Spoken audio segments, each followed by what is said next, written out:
3 specialized attorneys. Their focus would be to investigate and prosecute gun violence.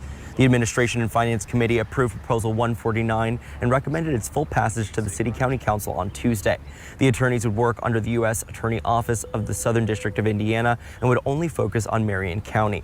According to the proposal, it would increase the capacity to investigate violent gun crimes in Marion County by 50%. From Lafayette down to Evansville, we only have 7 U.S. district attorneys, so this is a capacity piece. That's why this proposal came through the Administration and Finance Committee tonight. It's a fiscal allocation of $225,000 to bolster the capacity of attorneys that we can have prosecuting crimes of bad actors in Marion County, and we fully support it. Because they're being prosecuted federally, offenders would face stiffer penalties and be kept in federal facilities away from local criminal associates. The plan is headed to the full City County Council. Another part of the plan is to add restrictions on gun purchases and also revoke permitless carry in Marion County. That ordinance will be discussed tonight, but not everyone's been on board. The Fraternal Order of Police has actually come out against the plan. In Indianapolis, Nico Panisi, WRTV. Now to the latest on the Delphi investigation. Attorneys for Richard M. Allen are asking for his mental health records to be sealed. Allen is accused of killing teens Abby Williams and Libby German in 2017. Earlier this year, Allen's attorneys asked a judge to move Allen from a northern Indiana prison. They said his mental and physical health have been getting worse. This week, Allen's attorney also filed a request to suppress certain ballistic evidence.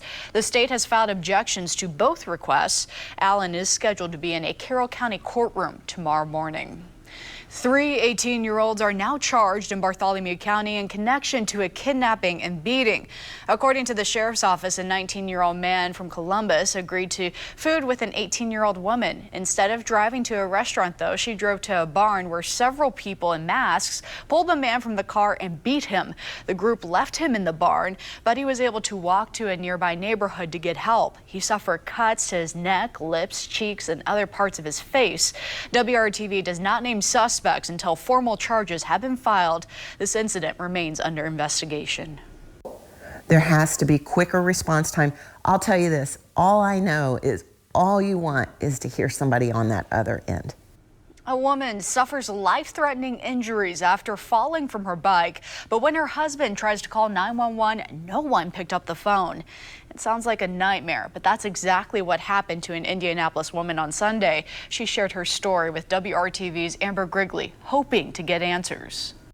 I was alone on that road for 7 to 10 minutes without anybody, just negotiating with God to say, I've had a great life. If this is going to be it, this is going to be it. A talk with God Carrie Patty never thought she would have to face Sunday afternoon. And we've had really great weather. My husband and I love riding, and we just took a little stroll on our back road, and lo and behold, dumb mistake, I had a pretty traumatic bike accident. Really broke a lot of things on the left side. At the time, we didn't know if I had punctured a lung because I couldn't breathe, and I had a really big head injury.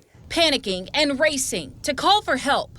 Her husband dialed 911. He said, Carrie, I can't get through to 911. Her husband called over and over, stopping by neighbors and begging them to call while he rushed home to get his car. And he yelled at neighbors who were in the backyard, and he said, Mike, call 911. Carrie's had a fall. Call 911. People couldn't get through. It wasn't like tons of neighbors were calling in, but some were.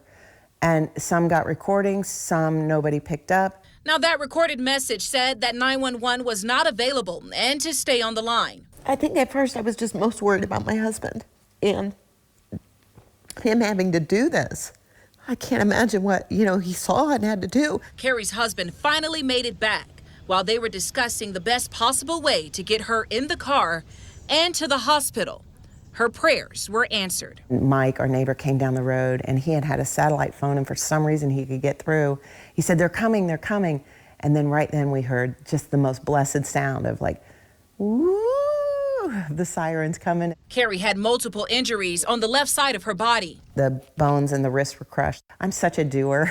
And I've got to know why this happened, because I do not want this to happen to anyone else. She posted on social media and her Nextdoor app about not being able to get in contact with 911, starting a conversation with so many having similar experiences. There are over 6,000 views of this post on this Nextdoor app and hundreds of stories of people who have tried to call 911.